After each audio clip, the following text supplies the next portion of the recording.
Live. Well, hello, everybody. Happy Thursday, and welcome to Carolina Retirement Planners Happy Half Hour. We come to you live every Thursday at 4:30 to bring some kind of financial or retirement related topic and to have a little bit of fun as well. Have a Uh, lot of fun. Have a a lot of lot of fun. fun. An infinite amount of fun could be had here on our weekly happy half hours. I'm Sam Shukavich, and with me is my dad, David Shukavich, the president and founder of Carolina Retirement Planners. Say hi, Dad. Hi, Dad. And with us, as always, is the lovely Miss Amy Dresky, our director of client fund, making all the magic happen. Amy. Hey, Amy. Hi. I love when you do that. You're like, say hi, Dad. Hi, Dad. Makes me laugh. It's It's always an a good old one. joke. So It's an yeah, old joke, but it is. But it makes me giggle every time. So Mhm. hi. why it's so old. It's working. And as always, we don't know that you're here unless you say hi in the chat. So if you would love to let us know you're here and be a part of our little shindig today, feel free to say hey. And well, today, I guess we'll preview our topic. Two things. One, stick around to the end today because we have our weekly wine giveaway. If you would like to know how to enter our wine giveaway, stick around to the end and we'll tell you because we raffle off 2 bottles of wine every happy half hour.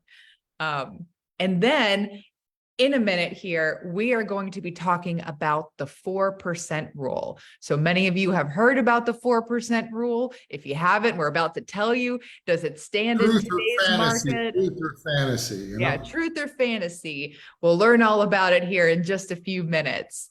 But before that, we always like to talk about what day it is. Every day is some kind of a national holiday, and today is no different.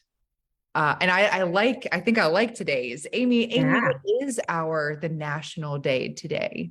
Ooh, so today is National Museum Day, and I love museums. Like I could spend forever there. Any of them. Just stick me in there and let me go.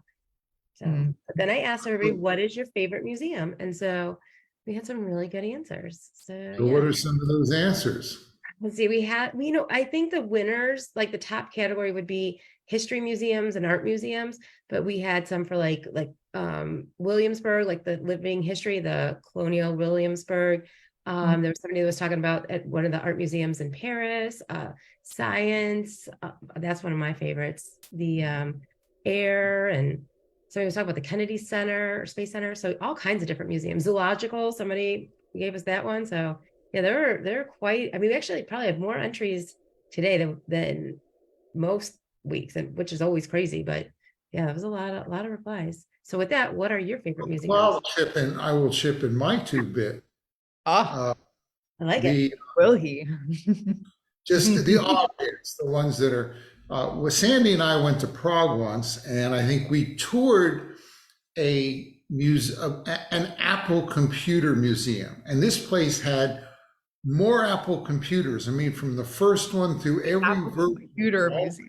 Walked through this whole thing. It had that film where the lady, the hot chick, throws the sledgehammer through the screen with all the droids there. I mean, just all that. And so that was cool. Also in Prague was a chocolate museum. That is one of my favorite museums.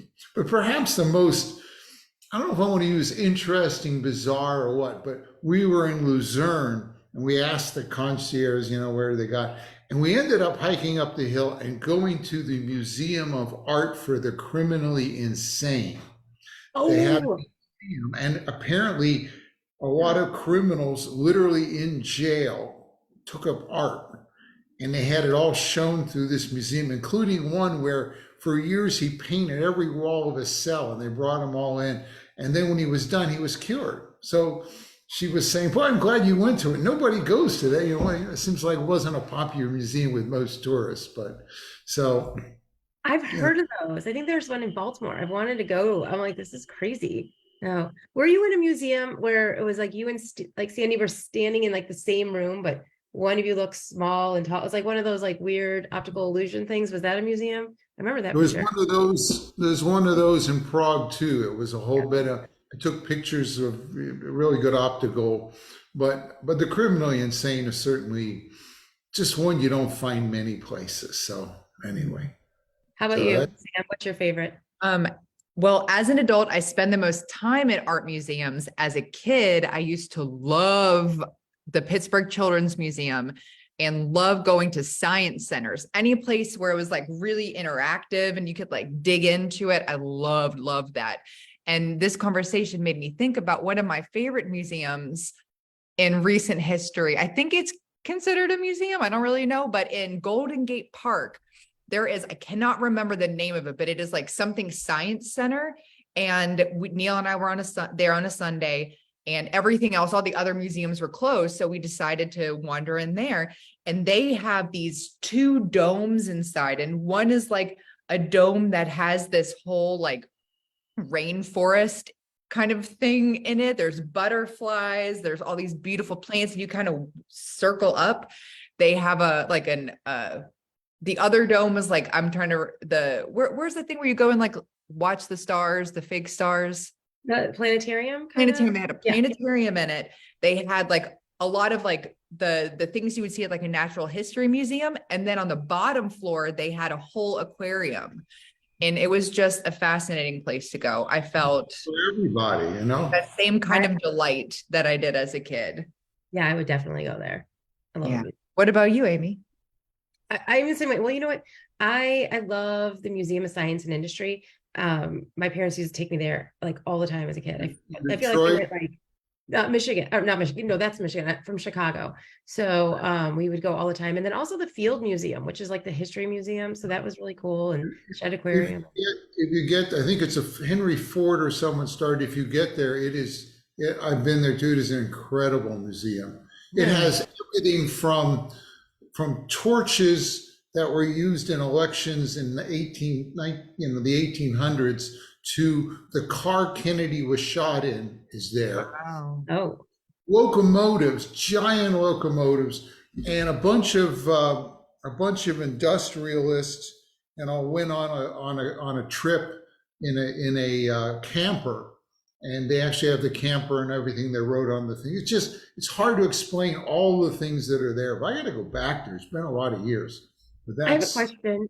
Do you know what a glass museum is? Somebody had said that their favorite was like a glass museum. well, there's a glass museum with Corning glass. That's what they said. I was like, is there a museum in the building One of the here? things they have a glass harmonica where they have rotating cups that you touch with your fingers, and you wet them and it makes sounds. It's Huh. really it's the same as you would get if you go around this, but it's on a big scale with high density glass. And there's I was thinking about building one, but it's just another thing I never got around to. But I did build some other glass instruments, but that's another story. I'm gonna go over this way. 'Cause we have a lot of people saying hi. You guys. Get to work sooner or later here. Wow, you got them on. Yeah, we got to, you get me going on. Bob said the Van Gogh Museum, followed by the Heineken experience in Amsterdam. Unfortunately, we did not, we went to Amsterdam on our honeymoon, and it was our last stop. So I had planned this whole 2-week thing.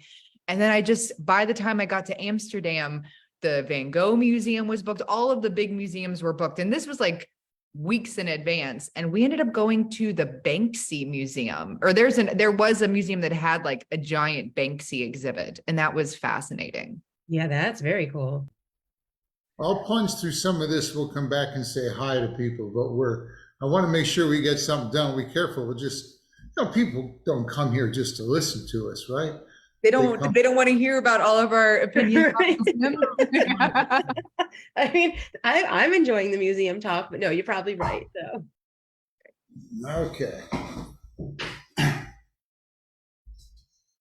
Well, I am here to talk about the work done by this gentleman here. I don't know if you can see him. Is that a raised eyebrow? this 100% it is, yes. He guy, looks a little feisty. this is from 1994. This guy, I am jealous. He is nerdier looking than I am, you know? Um, he actually got a PhD in aerospace engineering from MIT. Has me jealous because MIT turned me down. I had to go to Cornell, and he actually went off, and then instead of going building planes, he worked for 20 years in his family soda pop business in Brooklyn. They sold it. He moved to California, went into financial analysis.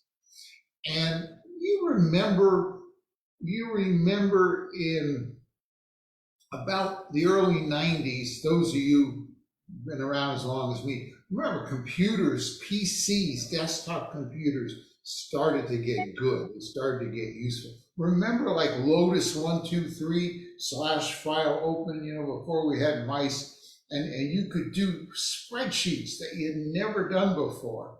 Well, good nerdy guy that William Bengen is, he's still alive, I believe. What he did is he said, wow, I'm a financial guy. Wouldn't it be nice to see how much we could spend every year and not run out of money? There's got to be a way to do that. And so that's what he did. And this is the actual paper he published back then with all kinds of little graphs and stuff in it and info, but I'm kind of gonna share how this worked. And what he did is he said, he got a table of all the history of investment returns. And he said, if we put 50% of the money in bonds and 50% in stocks, sort of a typical portfolio, 50-50. He said, what I'm going to do, this was 1993. He went back to 1963, 30 years, and he put all the data in, and then he said, well, let me see, can I pull out 4%? Can I pull out 5%? Can I pull out 6%? And he took out money till he ran out in those 30 years.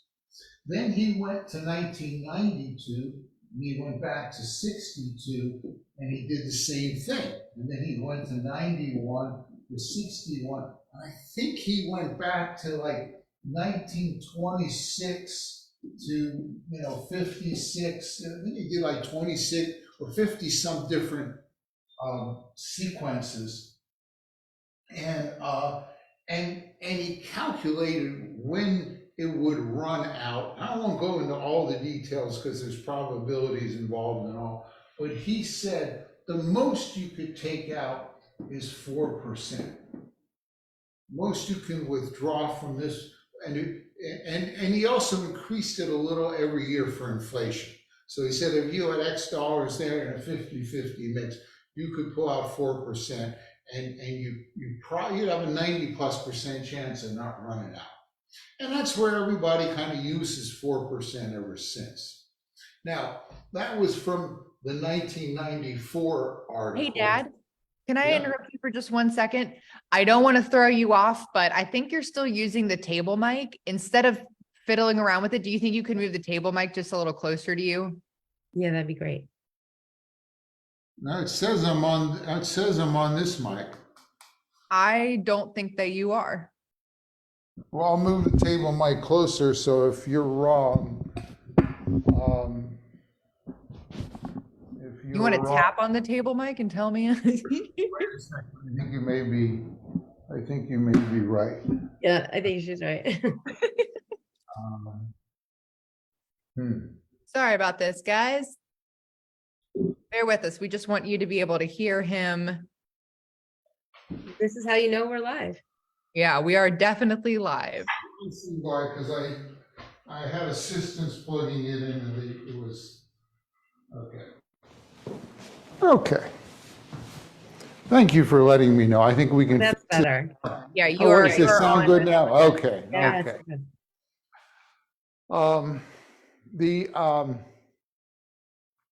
Okay, where was I? Oh, I was talking about he did this and found out it was 4%. Now, you got to remember, there's a number of things that happened. One is the data was all before 1993. It didn't include the crazy years we had between, remember in 2000, the market fell in half, and then it came back and it fell a half again in 2008. We had 13 years where we made no money. And bond rates during that time were really, really low. And things became much more volatile and unpredictable. In 2012, he looked at this and he said, and this is a quote, this is from a second paper he did. And just in case the second paper was done in 2012, and it is called How Much is Enough? It was published in Financial Advisor magazine. And he said, quite frankly, I am at a loss for a meaningful technique to forecast the upcoming years. My historical deterministic approach doesn't seem particularly useful as the time period is short and uncertainty high. To a certain degree, the same consideration will plague a stochastic method such as Monte Carlo. What he's basically saying is, hey, this was great, but I don't even trust it anymore. I don't know how to do it. That was in 2012. In 2015, another gentleman, Wade Pfau, and his partner, Wade Donkin, revisited this in Rethinking Retirement. And I won't go into all the details, but they pointed out the same volatility. They also said, hey, Bengen figured 30 years. The trouble is, if you look at it, a lot of 65-year-olds today, he figured most of them would be dead by 95, but now it's very likely that a big percentage will live beyond 95.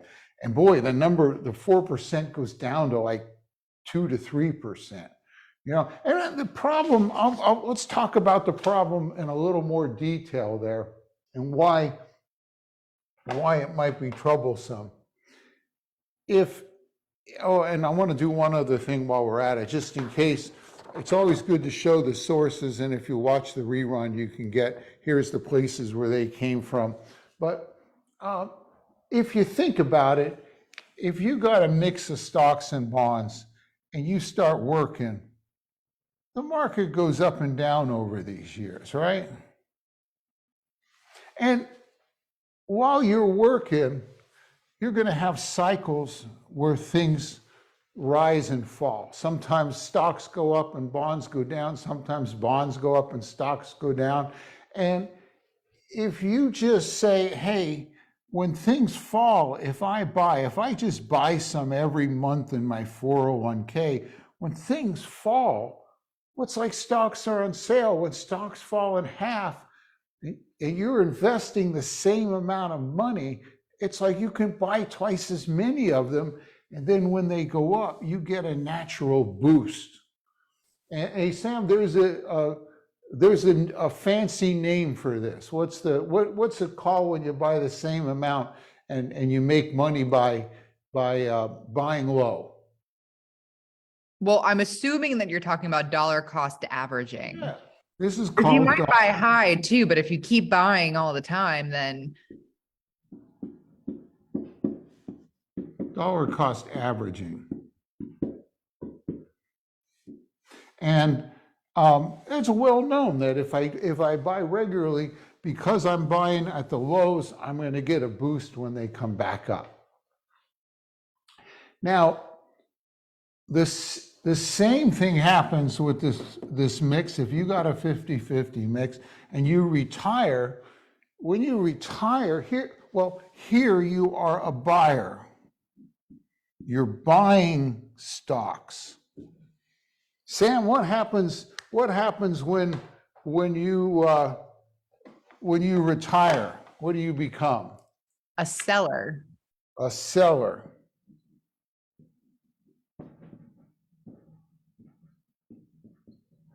You're going to have to sell stocks all the time.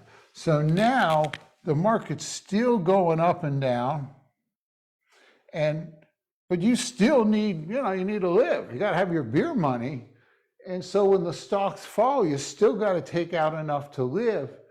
But now if the market falls in half, I have to sell twice as many of them to make the money I need to keep going, right? So when the market goes back up, I took the money out, it's not there. We sometimes call this reverse dollar cost averaging. And one way to think about it is that the same principle that helped you while you were saving for retirement can hurt you when you're retired and you're taking money out. You become a seller of your stocks rather than a buyer of stocks. And this is the thing, we have several, if you've come to our workshops or gone either to previous happy half hours or at rogo.com, we've got some examples of the two brothers who retired at different times and had radically different results and things like that. This is something that you have to overcome. And one thing we often do is we divide the money up into two parts, and we put some on offense, where we put it in the market and we see it coming up and down, and we put some on defense. We take it off the table for risk so that it's not going to go away if the market crashes. And the right balance of that can help strengthen the chance that you won't run out of money in your retirement. So, and there's other methods as well, but that's just a little info on retirements. And like I said, there's lots of articles like these that talk about what that magic number is. Realistically, if you got this mix of things going up and down, it's kind of like a crazy crapshoot. There's no predictability of this. It could be anything. And so you're kind of, to put your retirement at risk of that can be a problem. You need to do some other things as well. And like Bengen said later, he doesn't know what these things will be. Last year was a great example. Last year, there's a nice little info on the last 100 years or so, what stocks did, what bonds did, different quadrants. There's been 3 years in the last 100 where both stocks and bonds fell. Last year was one of those three. One was in the 30s, and I think one was like in the 70s. But there was 3, and last year they both fell more than 10%. So if you're doing this, that could be if you don't have some other strategy, that can be a really bad year. So that's a little bit on the 4% rule. I hope that was helpful. So did I miss anything you can think of, Sam? I don't think so. I think you did great. Yeah, that's well, then good. we will go back to our normal. We have at least 1 or 2 more things to do. We should say hi to people and then do our wine drawing. Yeah, absolutely. Well, as you are getting back set up, I'll start saying hi. Hey to our very own Teresa. Thank you for joining us. We consider her our own, as she is Amy's mom. Hey, Bill, thanks for joining us. And Carol Ann and Bob or Robert. I heard you like to be called Robert now. Hi, Robert. Right. That's my understanding. And Annette and our other very own Mary, and my mom is here, and Brad is here. Hey, Brad and Sue, thank you for joining us. And Diane, I did not get to ride the old carousel in Golden Gate Park. I've been there twice, and I don't think I've ever made it to the carousel. But it's like my favorite place to go in San Francisco is Golden Gate Park. And hey to Lula And she loves the Booth Museum, Susan. She loves any museum and quirky ones like the Clink Museum of Prisons and Brothels in London. That sounds amazing. I was like, what? And Gail is here too. So thank you all for joining us today. It has been good. So before we go on to the drawing, Amy, what is up next week? Oh, we have a good one. So we are going to be like offsite, off premise, or on premise at Fermental, depending on how you want to look at it. So we are going to be going live from Fermental to talk about summer beers and wine. So if you are anybody out there in the area, you want to come and see us, come see us. I know parking is tricky, but there's tons of parking on the street in the cargo district. And yeah, in the cargo district, about half a block down on 17th, before you hit Fermental, there is a parking lot. Yeah. A gravel Yeah, parking. there's actually lots of room in front of the liquor store kitty corner across the street. You'll find a place. If you've not been to the cargo district, it's getting increasingly neat. We went down there the other weekend, and come watch us live. And as we have in the past, we do sampling, and we share the samples with all our fans that come. So Yeah. come This is enjoy our it. happy half hour live. Happy half hour. We'll just be live. talking about wine and beer instead of financial stuff. Nice to have a break. It is. Okay. Speaking of Fermental and wine and beer, it is time for our wine drawing. So if you stuck around and you want to know how to enter, each week we give away 2 bottles of wine, and to enter, if you are on Facebook, we'll have an event each week, and you just click the I'm attending button, and that'll get you entered in here. And if you are on our email listserv, we send out an email each week letting you know what our topic is going to be. And if you email us back and let us know what your favorite kind of museum is, or just say, enter me in the wine drawing, we will enter you in the wine drawing. All right. So today, our winner, 2 bottles of wine delivered directly to their door from Fermental Bottle Shop is